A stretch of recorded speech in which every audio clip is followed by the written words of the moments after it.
June 6th, it's the day that Salim and I are going to teach you how to build an exponential organization. We're launching the second edition of the book, which goes into great detail about how do you build a 10x organization to completely change the future. We're going to be teaching you how to build your massive transformative purpose that's going to guide you in a passionate fashion on what you're going to be building. We found that organizations that follow this model deliver 40 times better shareholder returns than the ones that don't. So we'll talk about experimentation and how do you have an autonomous organization? How do you build community and crowd? How do you build dashboards? All of the characteristics that go into building a hyperscale organization that can scale as fast as technology can scale. June 6th, it's a 3-hour workshop. It's free. And it's free. Yeah, it is free, and we've never done this before. So join us. You're going to get access to a free copy of our new book, Exponential Organizations 2.0. You're going to get access to an AI that allows you to query the book and actually get the answers you specifically need for the company that you're building. Yeah, we have 24,000 people in the community ready to help anybody wanting to start a business. So come along, join the community, build an EXO, and most importantly, I think, pick the problem that you really, really want to solve, and we'll show you how to go about solving it. Join us. See you there.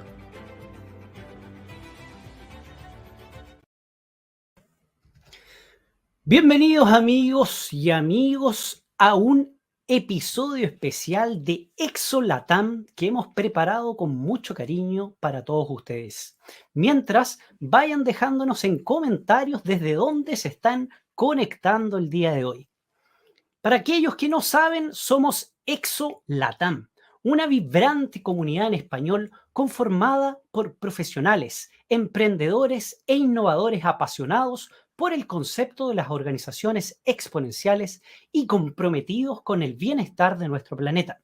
Nos enorgullece formar parte de OpenExo, un ecosistema global de transformación que cuenta con más de 24.000 entrenadores, inversores, consultores y especialistas en innovación y transformación digital. Esta comunidad diversa e inspiradora está dedicada a ayudar a organizaciones, instituciones y personas a desbloquear la abundancia y así poder cambiar el mundo. Salim Ismail, nuestro invitado de honor, es un reconocido emprendedor, estratega y experto en tecnología de la información. Es ampliamente conocido como el creador del concepto de organizaciones exponenciales y ha sido un destacado líder en la industria de la tecnología durante más de 2 décadas. Salim es cofundador y exdirector ejecutivo de Singularity University, una institución de educación e innovación en Silicon Valley que se centra en el impacto de las tecnologías exponenciales en los negocios y la sociedad. Bajo su liderazgo, Singularity University se convirtió en un referente mundial en el ámbito de la educación y la disrupción tecnológica. Además de su trabajo en Singularity, Salim ha asesorado a numerosas empresas y gobiernos en estrategias de innovación y transformación digital. Es un orador frecuente en conferencias y eventos internacionales y ha compartido sus ideas y conocimientos en múltiples medios de comunicación.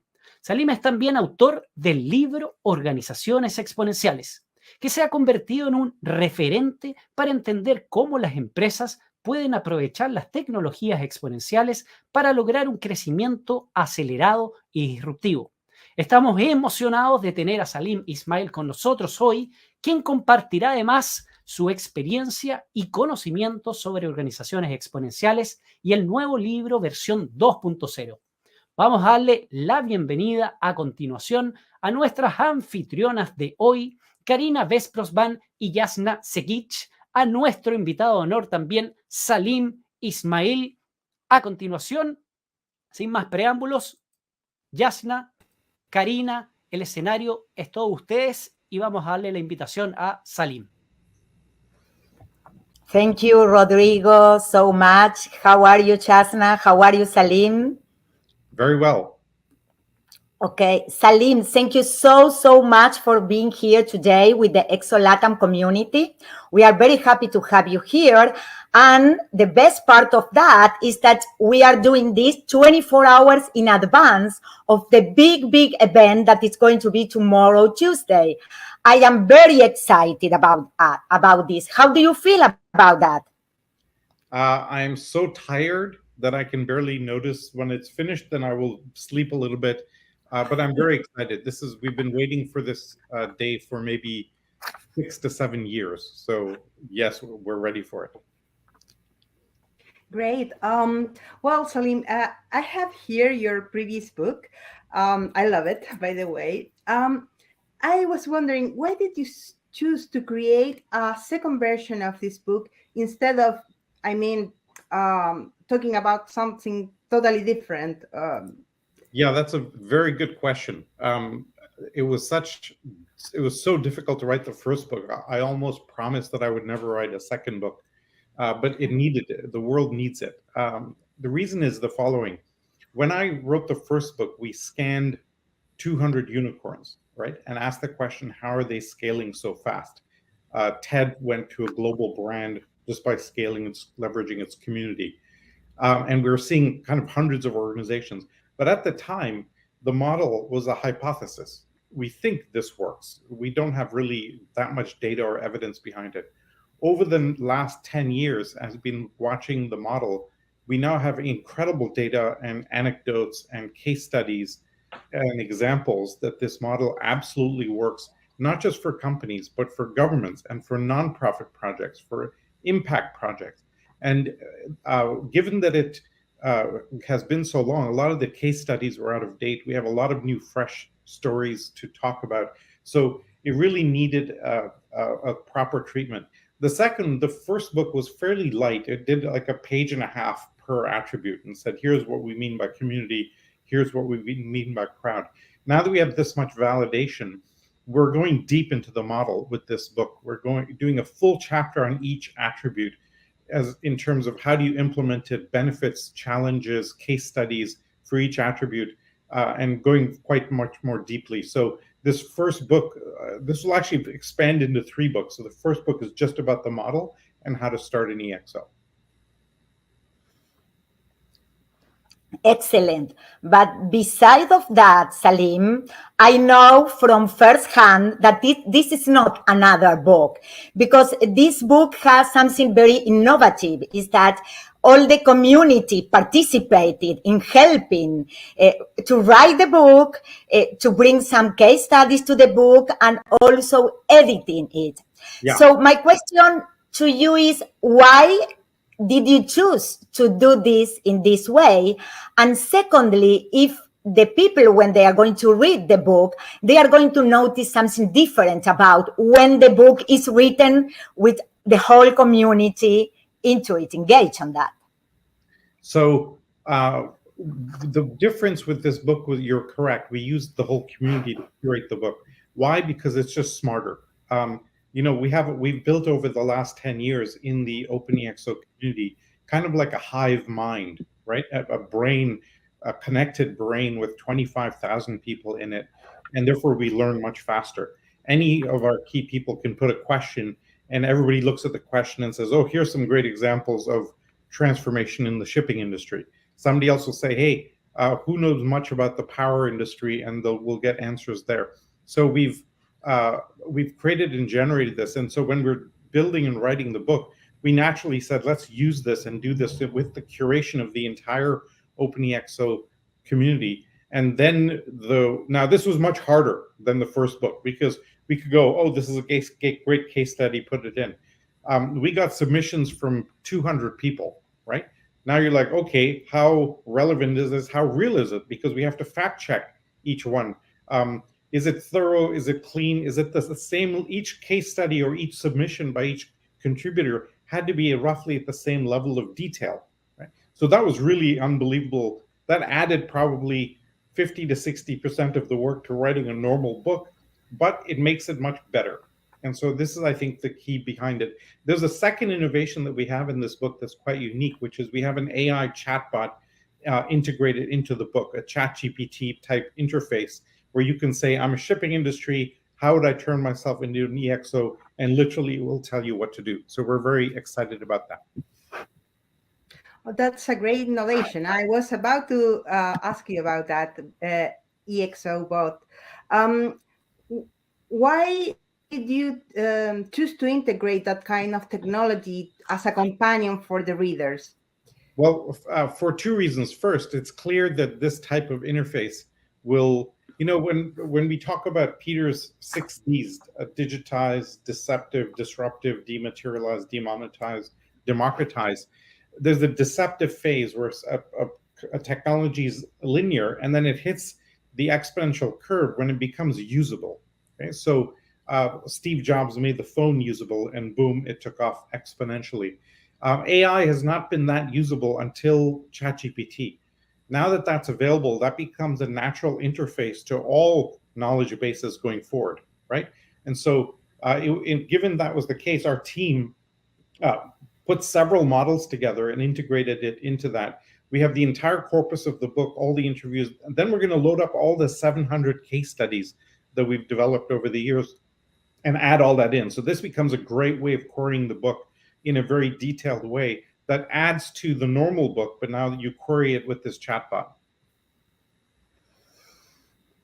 Salim, that it's very interesting because I have been playing myself with the book and asking some questions. At the very beginning, I was frustrated because I asked about myself and the book didn't recognize my name, but of course it recognized you. And then but what I did, I start training the Exobot. I start training it, asking about the Exolatam community. So he recognized the Exolatam community. And then after that, he recognized myself of being part. So it's amazing how do you interact, teach, and train these things. I love it. So you've hacked the AI already, basically. That's fantastic. Salim, we know you were in Mexico recently, conducting a workshop for a multinational, and we would like to know, did you like the food? Well, I absolutely love Mexican food. I'm from India originally, so spicy food is fantastic, and also Mexican food has so much variety of flavors in it. It reminds me quite a lot in many ways of Indian food. In fact, a little known secret is that chilies in India, we use chilies in a lot of different foods. That actually came from Mexico 200 years ago. Before that, there was no chilies in India. Wow, that's amazing. I didn't know about that. As an Indian, go to Mexico, I'm home. When I put tagine on everything. Amazing. Yes. I want to ask you, now that you are in Latin America, we brought you to Latin America, Mexico. I know that I remember when I first started working with the community, Open Exo community, that I enter and work with the fast track. And the first fast track was done in Colombia, of course, another Latin American country. Yeah. I wanted to ask you, Salim, about Latin America. Now focusing in Latin America, from Colombia to Mexico now, what do you see in Latin America, and what makes Latin America Latin America? So for me, it's 2 or 3 things. I think the first is there's been, if you look at the history, there's been several hundred years of breaking out of colonialism, right, and being independent. And I think Latin America comes to that point now. What I find most exciting there from a business perspective is that in most of the world, the US and Europe and Japan, etc., we've had 100 years of building big American-style Harvard MBA corporations. And in order to implement new models like EXO, you have to unlearn 50 years of Harvard MBA thinking and relearn new models. And when you have emerging markets like Latin America, you can leapfrog directly to new thinking because you're not stuck with the old. And so that's very, very exciting.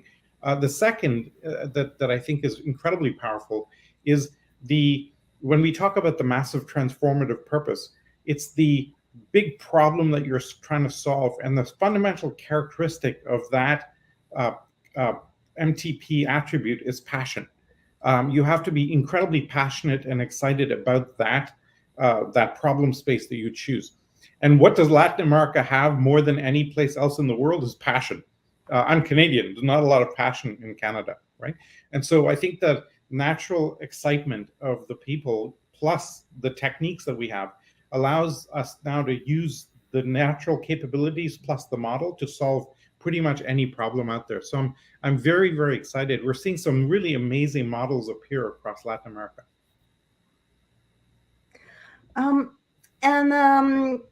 Continue with that idea, because in your previous book, we didn't find many Latin American examples. Has that changed? How do you feel that Latin America is going towards more exponential initiatives? Is there any case, any company that you would like to highlight or comment about? I mean, take what's the marketplace company in Argentina? Karina, you remember this company, right? Mercado Libre. Mercado Libre. That's a classic example. It's the most valuable company on the Buenos Aires stock market, right? And basically, it's an EXO. The biggest companies in Latin America will soon be all EXOs, led by companies like Mercado Libre. There's not that many Latin American examples in the book yet, because we have a lot of them in the case studies, right? In the book, you want to, when you're giving an example, you want to give an example that people can connect to and understand. So if we say, hey, Tesla did this, and here's why it's special, or TED did this, or here's a Chinese company and here's what they did, people can kind of click into it and it gives them access to that example. So in the book, we touch on a lot of well-known examples so that we can use it to deliver the content. But in the case studies, when people join the platform, they have access to all the work that we've done. We have a lot of examples there from Latin America. Oh, that's great. I think with Karina and the community, we may identify them and try to spread the word about them. So, now that we finished the main work of the book, what I think the next piece of work is going to be is to make all the case studies available and tag them by country, by industry, size of company, which attributes is that example using, and then you can basically create a research database plus then a prescriptive path to the future, right? I think something that will be incredibly exciting to do is going to be to the public stock markets and the big companies in Latin America what we did with the Fortune 100 and score them, and essentially say, hey, we can score these companies and let's see how they do compared to the best in class around the world and also the startup world. Very interesting. Yes, I am very excited about the work that we are going to experience and start working in Latin America. And what is very exciting to me is that in the OpenExo community, Rodrigo told us the numbers before, more than 24,000. My last number was 20,000. So we are growing exponentially, really. But always the Latin American chapter was like the biggest unit in all the OpenExo community, because of course we have people from Asia, people from North America, people from Europe, etc. But what do you see in the next 3 to 5 years going on in a community as the LATAM community? What do you think are the main attributes that we can leverage or be more valuable that we are going to develop in Latin America? So I'm going to give 2 examples here.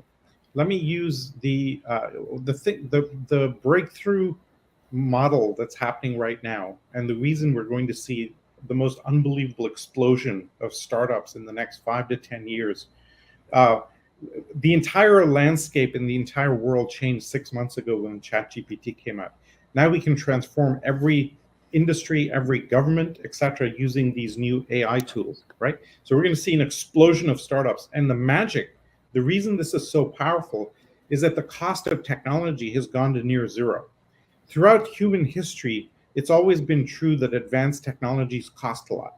And only a government lab or a big corporate lab could do R&D launch new products and services. Today, the biggest and the most advanced technologies in the world are cheap. The blockchain is open source and free.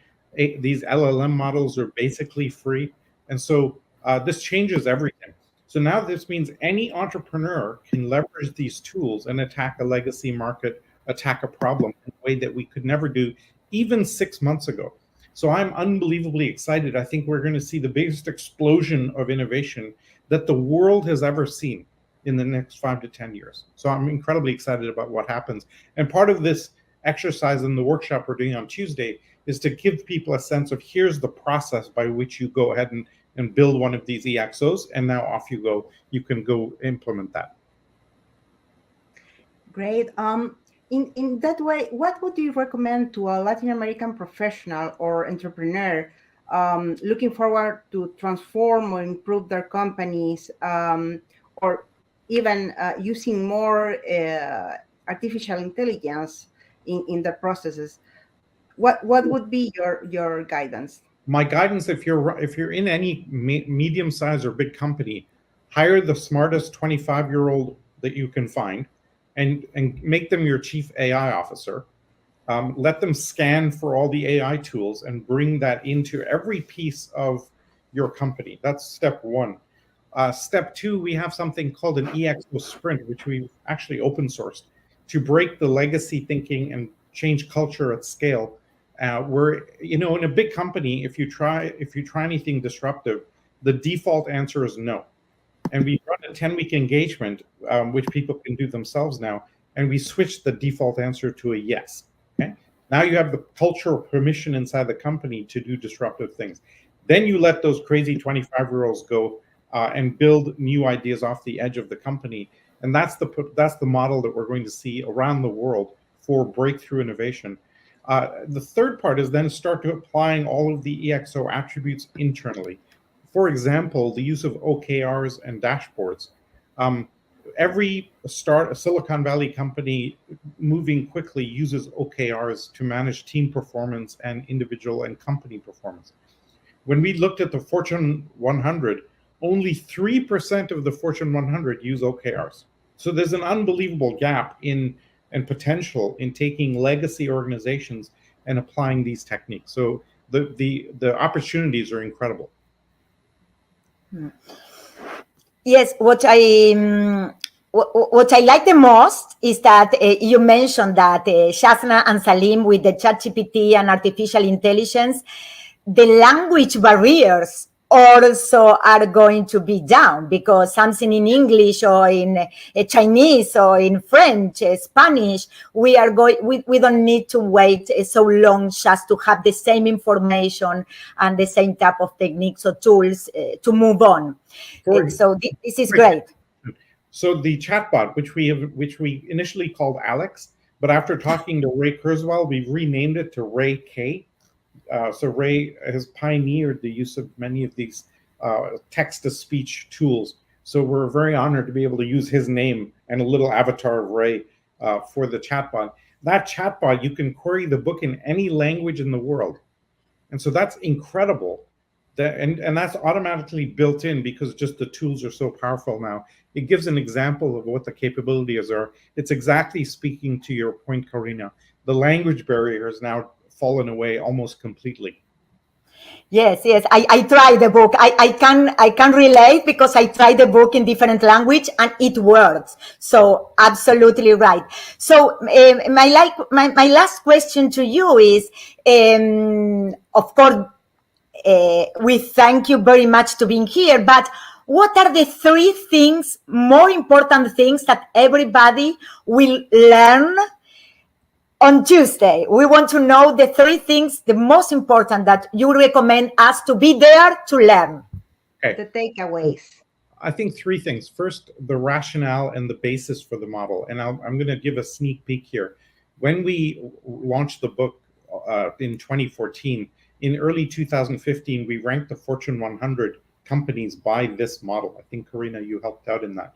And we scored them all. Right. To what extent is IBM purpose-driven? To what extent is Walmart using community? The biggest 100 companies in the US, many of them the biggest companies in the world. We then tracked that for 7 years and looked at which of the top 10 use the model attributes the most and which use them the least. So we're testing for the most purpose-driven, scalable, flexible, agile of the Fortune 100 compared to the least scalable, least agile, most rigid, etc. And then we compared the results. And the numbers are unbelievable. Over 7 years, the top 10 do better than the bottom 10 by 3 times on revenue growth, 6 times better in profitability, 11 times on return on equity, but shareholder returns, what they call compound annual growth rate, shareholder returns, 40 times better.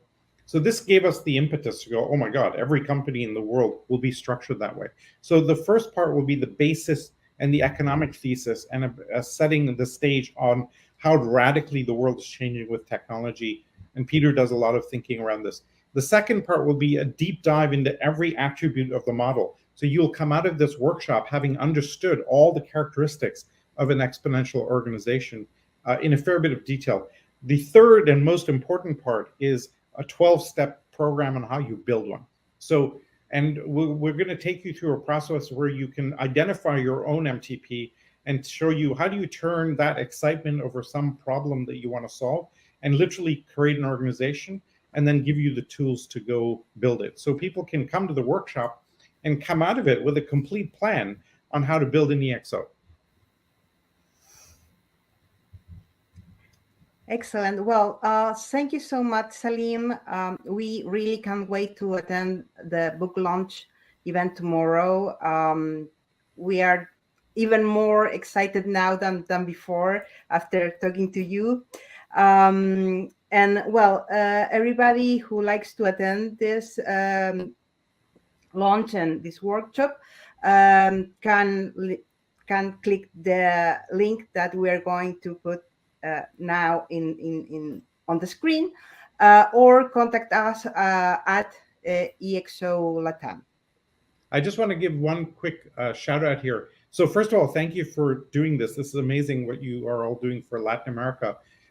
People attending the workshop will be able to read the book for free, plus get the chatbot for free, and as well as we're dropping the price. We're launching the Kindle edition and making the price 99 cents if people want to buy it for their whole company, etc. And that will be for the first few days. So we think there's a huge amount of value to be learned from attending the workshop.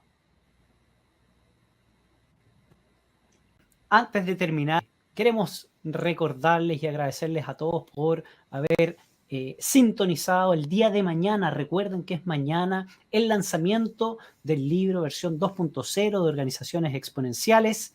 Esta ha sido la finalización de la entrevista que tuvimos con el increíble Salim Ismail, el creador de Organizaciones Exponenciales. Esperamos que hayan disfrutado tanto como nosotros de esta conversación enriquecedora.